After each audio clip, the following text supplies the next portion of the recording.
Pour ce matin, nous avons la dénonciation portée par une compatriote. Elle est trentenaire, 30 ans. Elle pensait vivre et filer le parfait coton avec son conjoint qui est un quarantenaire, il a 40 ans. Il est enseignant, comme le professeur Nombissier, mais sauf qu'il est au niveau du secondaire.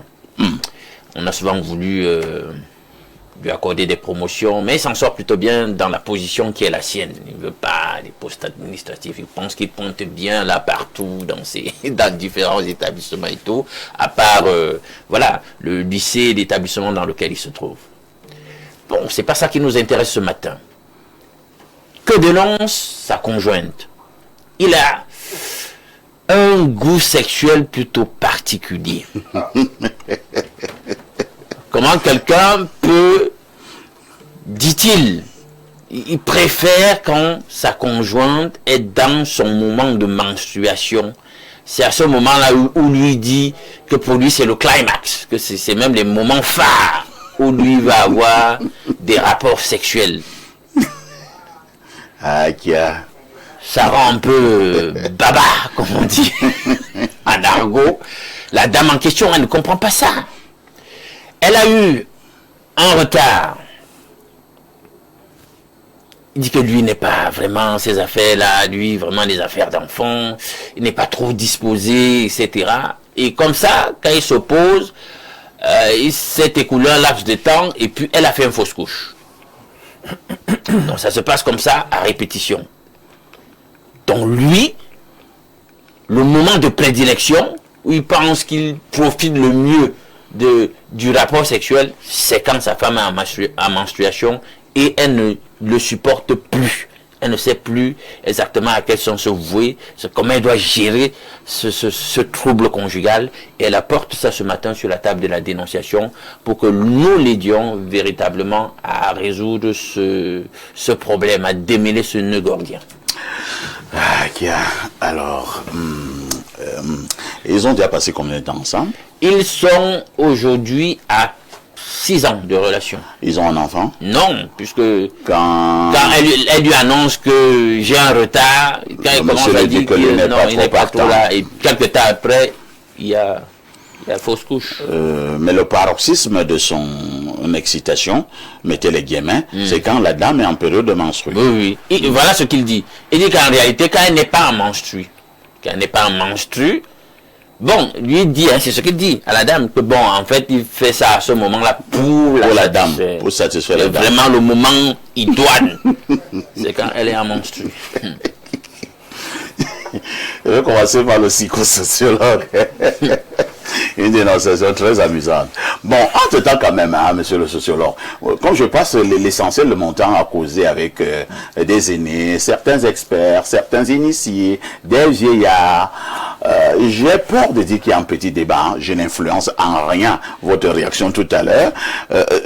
À une certaine époque, les gens me faisaient comprendre que non, pendant la période de menstrues, la femme est souillée, c'est pas bien d'avoir des rapports intimes à ce moment-là avec elle. Mais un autre m'a dit parfait, c'est faux. C'est pas en cette période même là que la femme peut te recharger. J'ai dit ah bon? Il me dit oui. Bon, je n'ai pas beaucoup insisté. Dieu merci, tu es sur ce plateau ce matin. Je te passe la parole pour les commentaires. Merci beaucoup à monsieur Parfa ici. J'ai écrit un livre qui est sorti le 6 juin 2026 sur le mariage de manière générale. L'observation va d'un constat. Il y a trop d'incompatibilité dans les couples. Alors, la problématique de l'incompatibilité m'a amené à questionner les couples, pour savoir qu'est-ce qui fait des unions dans les couples. Parce que je travaille également ce que j'appelle les intentions divorcées. C'est-à-dire comment comprendre que les gens qui ont décidé devant Dieu les hommes d'être ensemble, d'être unis jusqu'à ce que la mort les sépare, décident après 1 an, 2 ans, de se séparer. Alors, bon, la sexualité dans le couple a un impact important pour la suivi du couple. Parce que lorsque la sexualité n'est pas suffisamment consommée dans le couple, ça crée des orientations extérieures. C'est-à-dire que les gens, que ce soit l'homme ou la femme, ils veulent aller chercher cela à l'extérieur. Ailleurs. Maintenant, C'est vrai que j'ai travaillé également en secret. Il y a une étude qui est en train de faire des révélations un peu dans le sens de dire que les femmes qui n'ont pas souvent de grossesse rapide, c'est-à-dire qui sont parfois jugées infertiles, on leur demande d'avoir des rapports sexuels pendant qu'elles sont dans leur période de menstrualité. Ah bon? Oui, certaines études sont en train d'être validées dans ce sens-là. Il y a des femmes donc, la femme peut tomber enceinte pendant la période menstruelle. C'est ce que ces études sont en train de dire. C'est donc pourquoi moi je le dis en profitant de vos plateaux, ceux qui sont dans la recherche d'un enfant, s'ils peuvent essayer d'expérimenter, question de venir témoigner si cette expérience-là a donné quelque chose. Maintenant, s'il faut revenir à ce cas, vous savez, les individus, quand ils veulent défier Dieu, ils créent ce qu'on appelle les fantasmes. Parce que moi, le fantasme, c'est quand l'individu a besoin de défier Dieu. C'est-à-dire que... Comment ça? Oui, comme vous allez voir, chaque fois que l'individu se met dans une posture de sortie du naturel, pour créer son approche, pour créer son orientation, il veut défier Dieu. C'est ça qu'on appelle le fantasme. C'est-à-dire que l'expression d'une toute-puissance, l'expression de soi en tant que soi, dans toutes les circonstances. Vous allez voir, ces fantasmes, on les a observés un peu partout. Et dans le domaine de la sexualité, c'est beaucoup plus observé dans le domaine de la sexualité. Ce monsieur peut avoir créé lui-même, sans le savoir, sa prise d'otage dans un fantasme qui ne peut s'assouver que quand une femme est en situation de menstruation. C'est-à-dire quand il voit le sang. Parce qu'il faut savoir que chaque individu a des orientations spécifiques. Il y en a qui ont des histoires colorées avec le sang qui fait que c'est quand il voit le sang qu'il peut aller en extase, il peut trouver un plaisir spécifique. Oui, parce que c'est la coloration. Le schéma de la sexualité... ce sont des cannibales. Le schéma de la sexualité, c'est un schéma très compliqué. Je fais également une autre confidence. Freud n'a jamais défini sexualité. Allez, je mets quiconque au défi, il dit que Freud a dit que la sexualité est. Parce que Freud dit quelque chose que moi j'aime souvent comme groupe d'abord. C'est ce que je veux dire. Si Freud fait un effort de ne pas définir en réalité ce qu'est la sexualité, cela signifie Freud là, on peut le soupçonner de beaucoup de choses. Hein. Non, c'est un groupe non seulement pour le soupçonner, mais c'est pour montrer un peu la complexité de l'action sexuelle. Parce qu'il dit ceci, lorsque deux personnes s'étreignent, elles ne savent même pas ce qu'elles cherchent. Non, on n'est pas d'accord. C'est ça, ce qu'elles cherchent. Lorsque deux personnes s'étreignent, pourquoi je le dis? Pour tout simplement dire que ce monsieur... Quelle était l'orientation sexuelle de Freud? C'est vrai qu'il est un peu... il est ce qu'on appelle pansexualiste. C'est-à-dire que Freud a tout expliqué par la sexualité et de son historique, beaucoup de gens disent des choses qui sont un peu... qui vont dans tous les sens. D'autres ils disent qu'il a eu des rapports sexuels avec sa propre mère, avec sa propre fille. Bon voilà, c'est un peu ce que dit l'histoire. C'est vrai que c'est ce qu'on dit. Elle est vraie, elle est vraie. Non, je fais ce rappel. Si tu as lu et moi je l'ai aussi lu, ça veut dire... ce rappel scientifique. Tu vois donc pourquoi Freud ne veut pas définir ce qu'on entend par sexualité. Bon, pour dire que parce que pour Freud, tu parlais avec maman. Voilà. Bon, pour tout simplement dire... Et la fille elle avait papa. Pour dire simplement ceci. Et c'est bien. À votre suite, la sexualité, c'est un moment très compliqué déjà. Abordons-la avec sa complicité, mais respectons nos conjoints, respectons nos partenaires. Alors, professeur, pour le cas d'espèce, c'est la dame qui se plaint. Quel est le conseil que vous pouvez donner à la dame? Parce que la dame souligne qu'elle n'en peut plus. Oui. Ça veut donc dire qu'elle a eu l'habitude de se laisser faire pendant qu'elle était dans cette période-là, mais elle ne veut plus, elle estime que c'est pas bien. Alors, quel est le conseil que vous donnez à ces dames? Le conseil rapide, avant cela, je vais d'abord faire une dernière analyse. Allons-y. Vous savez, la complémentarité sexuelle est le levier sur lequel le couple tient son énergie vitale. Pourquoi? Parce que les gens s'amusent parfois. Tout à l'heure, on va voir avec avec le monsieur de Open Sex. Il y a parfois des gens, moi je reçois beaucoup de gens en cabinet qui se plaignent du volume du sexuel et de la longueur du sexe de leur partenaire. Ah bon? Je vous assure. Parce que c'est un problème sérieux dans le couple. C'est un problème sérieux. Peut-être parce que c'est très gros. Ça devient épuisant. Moi, je vous assure, moi, je parle en tant que scientifique. Donc, parfois, les femmes se plaignent. Les femmes se plaignent excessivement. Mais finalement, qu'est-ce que les femmes veulent? Moi, je parle de la complémentarité. Professeur, à un moment donné, quand c'est trop gros, les femmes se plaignent. Quand c'est trop petit, les mêmes femmes se plaignent. Finalement, qu'est-ce qu'il faut faire? C'est la complémentarité. Parce que c'est pourquoi moi, je dis toujours, nous avons peut-être extrapolé. L'humain a voulu se donner une directive et il ne maîtrise même pas le sens de la directivité qu'il se donne. Dieu qui nous a créés a mis en évidence ce qu'on appelle l'âme sœur. Votre âme sœur devait être compatible à tous les niveaux avec vous. Que ça soit au niveau de la taille et de la longueur de votre sexe. Mais je reçois en couple beaucoup de gens, beaucoup de femmes qui se plaignent. Elles n'ont pas de plaisir sexuel. Le temps de l'acte sexuel, c'est un temps de calvaire. C'est un temps extrêmement difficile pour elle. Bon, ça peut être le cas pour cette femme qui n'a pas besoin d'être salie. Alors, quand des femmes se plaignent comme ça auprès de vous, vous qui êtes un homme, au-delà du fait que vous soyez psychologue, est-ce qu'il vous est venu en idée peut-être de la dépanner? Non, vous savez, notre métier est très compliqué. Et pour faire ce métier... Non, vous êtes en train d'aider quelqu'un qui est en détresse. Suivez. Il y a des propositions dans ce sens sont venues plusieurs fois. Mais pour dire tout simplement, nous sommes tenus par l'éthique et par la déontologie professionnelle. Non, tu n'as tué personne, tout au contraire. Non, nous sommes tenus d'abord par l'éthique. Non-assistance à personne en danger, ça condamne. Je vais faire une confidence qui est sérieuse, c'est que en tant que psychologue, quand je reçois une patiente qui a des problèmes de sexualité, c'est une patiente qui est vulnérable. Ça, c'est une réalité. Quand une femme ose déjà vous dire qu'elle a des problèmes de rapport sexuel avec son mari, elle est hautement vulnérable. Il ne faudra pas se servir de sa vulnérabilité pour abuser d'elle. Parce qu'à ce moment-là, ça devient un problème.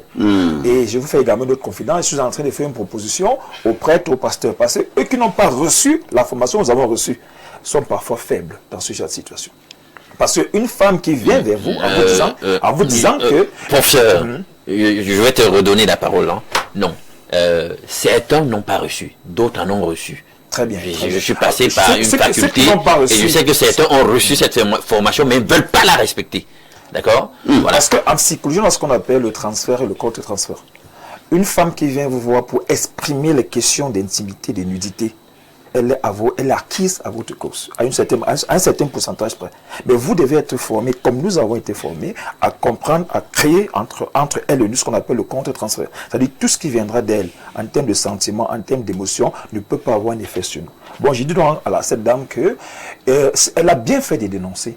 Parce que maintenant, c'est son mari qui est l'élément sur lequel on devait s'appuyer. Parce que la décision de faire vivre le couple doit venir de lui. C'est à lui de comprendre qu'il a certes ses fantasmes, il doit les orienter sur une activité sexuelle hors menstruée.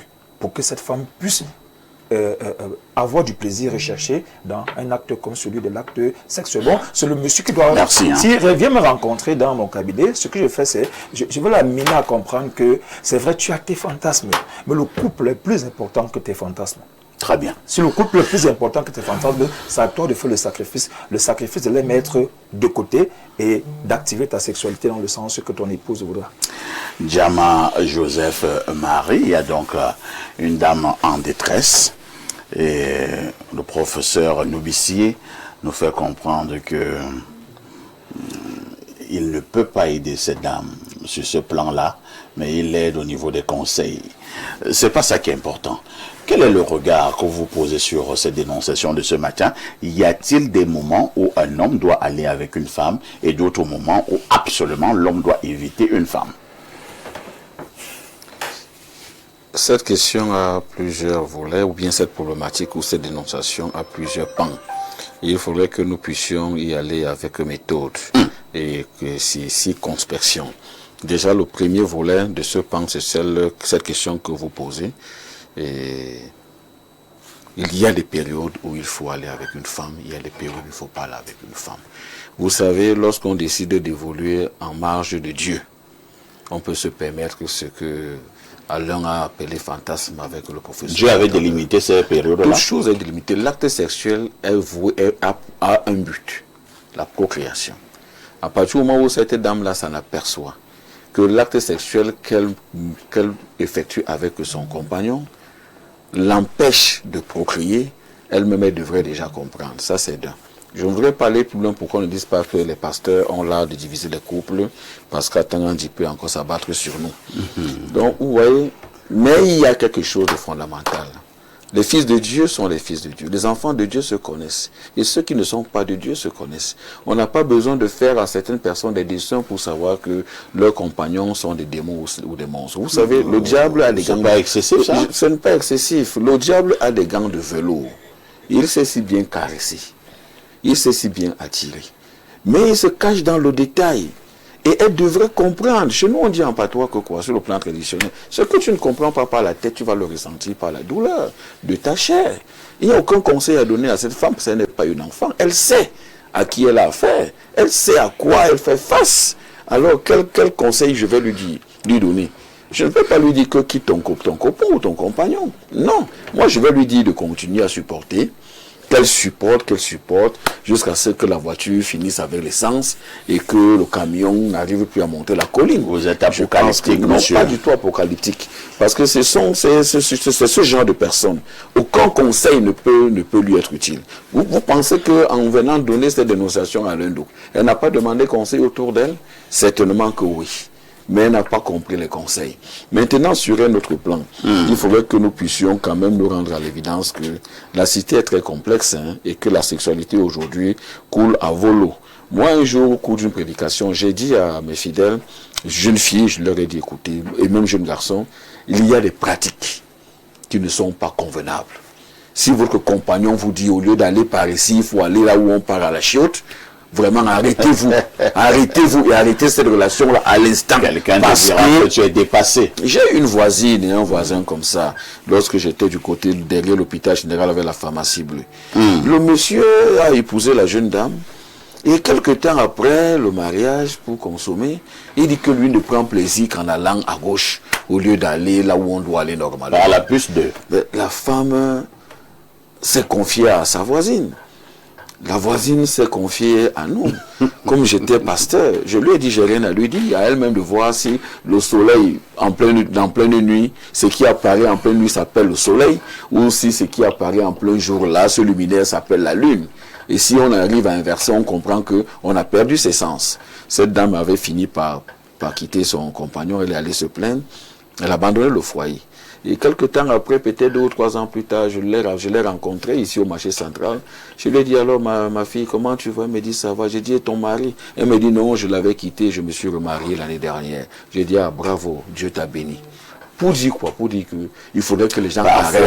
Parfois vous fuyez la pluie, hein, mais vous tombez dans la mer. Parfait. Ne disons pas ça aux téléspectateurs. Il faut d'abord fuir. Non, moi je parle il faut d'abord fuir la pluie. Quand la pluie arrive au niveau du torrent et qu'on se noie déjà, il faut se battre pour en sortir.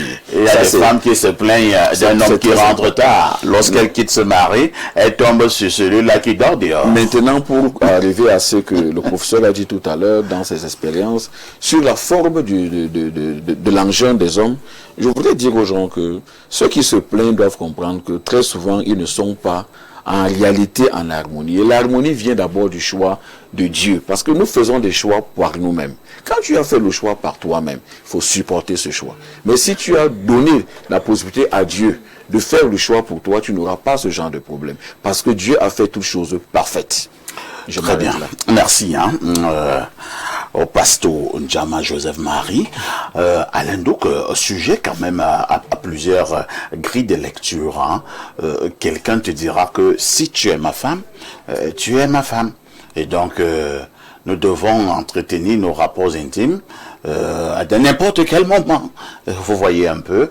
Maintenant, le professeur Noubissi nous renseignait tout à l'heure qu'il y a une étude qui montre même que en période de menstrues, la femme peut tomber enceinte. Et il conseillait que bon, pour ceux qui ont des problèmes de procréation, peut-être expérimenter également cette période-là. Vous voyez donc, ça devient compliqué. Est-ce qu'il faut condamner de manière mordicus? Est-ce qu'il faut un tout petit peu nuancer? Bon, parfait. Pour être honnête, je vais d'abord saluer la petite bifurcation freudienne que le prof a fait. C'était un gros pervers. Et c'était pas un hasard. C'était un franc-maçon de la grande loge, très puissante loge, Benaï Berit, Freud, Sigmund. Maintenant, dès que je dis ça, je reviens au sujet. Tu as registré compte avec Freud? Oui, j'ai lu justement, il y a quelques semaines ou quelques mois, un article relatif à ce que tu dis. Bon, puisque je suis pas un spécialiste du domaine, ça c'est l'ingénierie médicale déjà, c'est très poussé. Oui, très poussé. Bon, mais ça c'est une mesure d'exception. C'est l'exception. Mais est-ce que ça vient battre en brèche, mettre aux orties la règle? La règle, c'est que non. Même quand vous parlez avec certaines femmes, elles parlent de cette période, elles te disent non, elle est sale à cette période-là et tout. Dans la spiritualité même africaine, on vous dit quand même que bon, à cette période-là, la femme a une forte charge énergétique et vibratoire. Aller vers elle à ce moment-là peut fragiliser même votre aura, vous l'homme, et le sien et être une invite pour un certain nombre d'entités spirituelles de vibrations négatives. C'est quand même à prendre en compte. Bon, c'est vrai qu'il y a certains spiritualistes aussi, parfait, qui vont utiliser justement cette grande ébauche d'énergie émanant de la femme à d'autres fins, parce que eux, justement, c'est des magus. Ils savent comment ils vont faire pour voilà, capitaliser sur cette énergie. Chose que nous autres, qui sommes des puits d'esprit, on ne va pas encourager ce jeu sur les énergies des gens. Hein, vous n'allez pas vampiriser votre propre femme. Bon, ça c'est déjà de deux.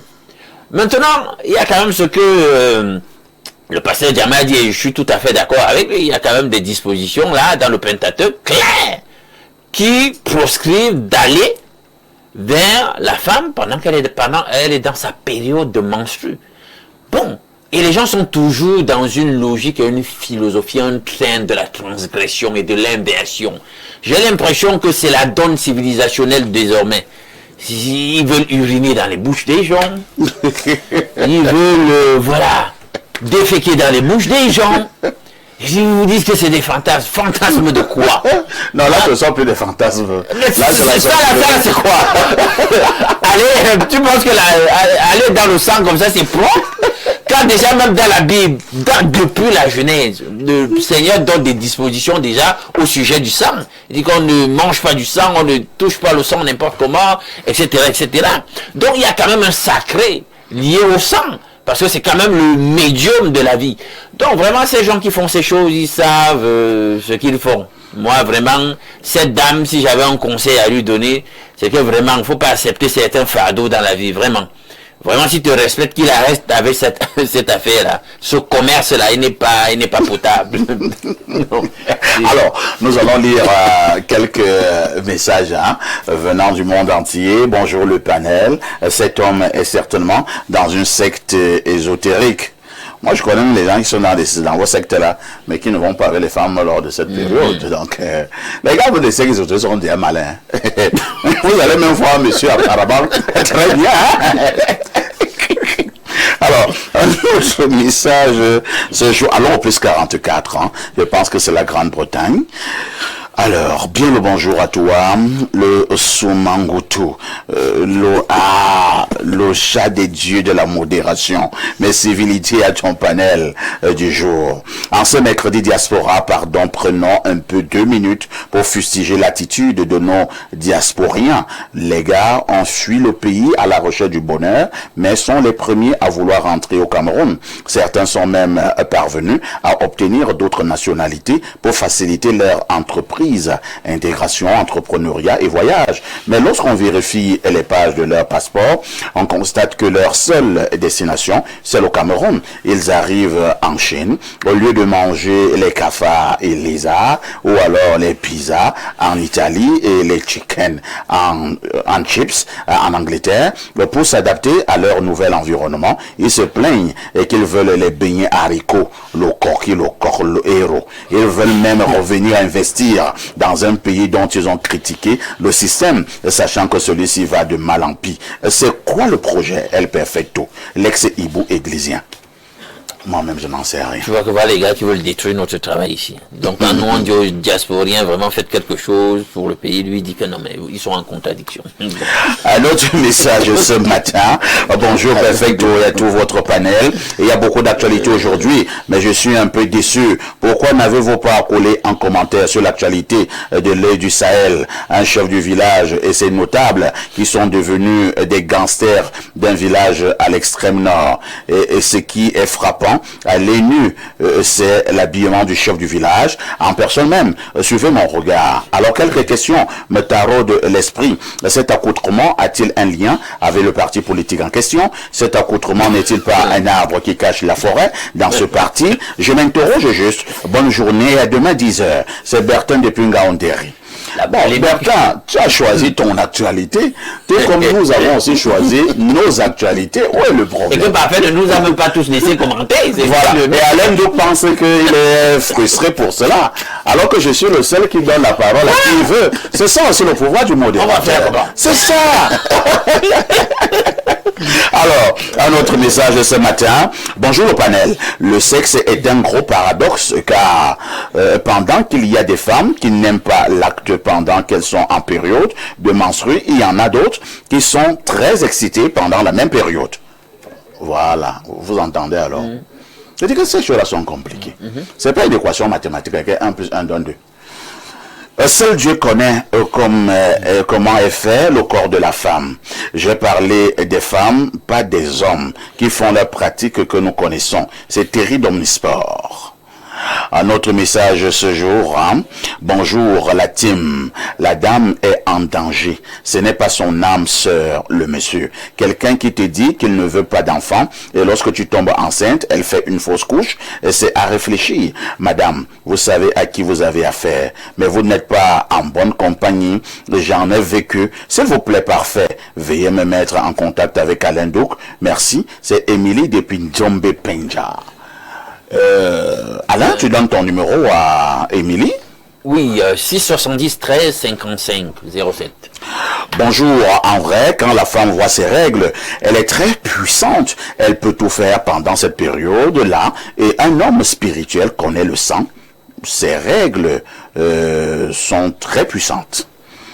Je vous ai dit, hein, vous que fuyez les femmes quand elles ont les menstrues, là. Parfois, bon, comme on est en télé, il ne veut rien dire. Alors, ce message me vient des États-Unis et voici ce que le monsieur ou la dame dit. Bonjour Longuta et à tous les invités. Juste pour vous saluer, je vous écoute chaque fois que j'ai la possibilité, le grand matin et le plus souvent la rediffusion. Prière d'adresser mes félicitations à mon petit qui a obtenu son probatoire D après plusieurs tentatives. Je salue sa détermination et surtout son mental, lui qui n'a jamais abandonné. Félicitations à Fan Jonathan, ton frère est là. Afan Jonathan, félicitations. Mais j'ai également un enfant qui a fait le probatoire cette année. Hein. Il est au collège Jean Tabi, mais je n'ai pas encore eu les résultats. Et quand j'ai la peine à voir les résultats, je commence à penser que c'est noir. Parce que quand c'est bon, on dit vite. Mais c'est un fiston très brillant. Je me dis que c'était juste une formalité d'aller composer. Mais j'attends d'abord pour avoir la confirmation. Alors, un autre message ce matin. Oh là là, il est long, hein? Il nous vient toujours des États-Unis. Bonjour, monsieur Parfait ici, membre du panel et chers téléspectateurs. Il est important d'aborder ce sujet avec sérénité et sans préjugés. Le fait qu'un homme apprécie les rapports sexuels pendant les menstruations n'est pas en soi le signe d'un trouble psychologique. Il peut simplement s'agir d'une préférence sexuelle personnelle, d'une fixation liée à des fantasmes qui font de lui un hématophile sexuel. Tant qu'elle s'inscrit dans une relation librement consentie et respectueuse. En revanche, si cette préférence devient exclusive, compulsive ou entraîne une souffrance ou des difficultés dans la vie de la personne ou du couple, une évaluation psychologique peut être indiquée. Sur le plan médical, les rapports sexuels pendant les règles sont possibles, mais ils peuvent augmenter le risque de transmission de certaines infections sexuellement transmissibles en l'absence de protection. L'utilisation du préservatif et une bonne hygiène restent donc fortement recommandées. En définitive, ce qui compte avant tout, c'est le consentement mutuel, le respect du partenaire et la protection de la santé sexuelle. Une touche pour s'impose. À tout de suite pour la suite. Bonne journée à vous, docteur Henri Samé Etame. Je pense que c'est un bon message. Alain, le doc l'a fait quoi? Non, comment? Bon message, comment? Tu as quel problème avec le doc là? Non, pas avec le doc, avec son message. Oui, le psychologue. C'est tout qu'il a fait appel à la psychologie tout à l'heure. Hein. Dernière appréciation du sujet. Juste pour dire qu'il n'a pas tort. Ça dépend. Voilà. Moi, je sais sur la compatibilité. Parce que le couple se consomme à deux. La sexualité dans un couple se consomme à deux. Les fantasmes qui sont créés à l'intérieur du couple, lorsqu'ils ne sont pas dommageables. Voilà pourquoi il parlait de consentement. Oui, il y a des fantasmes dans tous les couples. Dans tous les couples, ils ont des fantasmes sexuels. Mais lorsque ça et il y en a même qui nous écoutent à l'heure actuelle, hein, qui font des choses pires que les soins de menstruation. Les femmes ne parlent pas seulement. Les femmes subissent. Il y a des fantasmes, mais lorsqu'il y a, je le dis toujours, ce sont des fantasmes qui sont unanimement, qui sont collectivement, qui sont appréciés avec une forme. L'autre ne doit pas souffrir de toi. quand quelqu'un commence à souffrir de toi, c'est quand la souffrance commence à s'imposer. Là, ce n'est plus bon. Ça va tendre vers les problèmes psychologiques également. Mais si ça se consomme dans un consentement vrai, parce qu'il y en a aussi qui font semblant pour supporter, pour garder le couple. Mais quand c'est un consentement vrai, ils ont le couple libre. Époque, hein. Voilà, le couple est libre. Voilà. On peut dire que psychologiquement, il n'a pas de. Bon, on ne va pas recommencer l'analyse de la dénonciation. Hein. Mais Jama, José Marie, absolument collé à moi encore. Allons-y, en 1 minute. À la suite de ce que le docteur a dit et du psychologue, un professeur à côté de moi, je vais simplement rappeler aux enfants de Dieu que lorsqu'on commence à tolérer le mal et le vice, on commence à s'éloigner de Dieu. Parce que la crainte de Dieu s'enfuit et la foi se dilue. Et c'est ça qui nous arrive aujourd'hui. Cette époque est horriblement perverse, qu'il faut vraiment s'en méfier. On va vous parler des études, de ceci, mais je rappelle aux gens que Dieu a réglementé toutes choses. Toute chose est encadrée. Et le ressort et le véritable pilier est dans la parole de Dieu. Merci. Nous savons tous ce que nous avons à faire. Comme le psychologue a dit tout à l'heure, lorsque quelque chose est un fardeau, arrête-toi. Ne cherche pas à demander à gauche ou à droite. Toi-même, tu comprends que l'affaire-ci est mauvaise. Je subis, je sens mal. L'acte sexuel, je vais vous dire, c'est le sommet du plaisir. C'est le sommet de la joie dans un ménage. Mais si maintenant, madame ou monsieur doit commencer à gémir, parce qu'il a des gémis de douleur. Non, gémissement, c'est je parle bien gémis de douleur. Voilà, je te douleur. Voilà, je précise. Gémis de douleur aussi de plaisir. Il faut s'arrêter. Moi, il fallait dire crier. Quand on dit crier, c'est là il y a le mal. J'ai un petit frère comme Alain Douk qui habitait à l'époque du côté de l'Omnisport. Ouais. Il a fui une copine parce que cette dernière ne l'invitait que lorsqu'il était en période de menstru. Et c'était tellement sale qu'il s'était confié en moi. J'avais une copine à l'époque, hein, j'étais encore très jeune. Elle m'a dit un jour, parfait, je veux que tu me fasses l'amour en esprit. je lui ai dit, ça veut dire quoi? Et tu vois, tu ne comprends pas comment. Je veux que tu me fasses l'amour en esprit. Tu ne comprends pas? J'ai dit, moi je ne comprends pas. En esprit, comment? Elle dit, ouais. Elle dit que, oh, je ne sais pas comment t'expliquer ça. J'ai commencé à la guetter comme ça. Naturellement, j'ai fui. Parce que vous regardez Info TV, vous êtes des téléspectateurs privilégiés.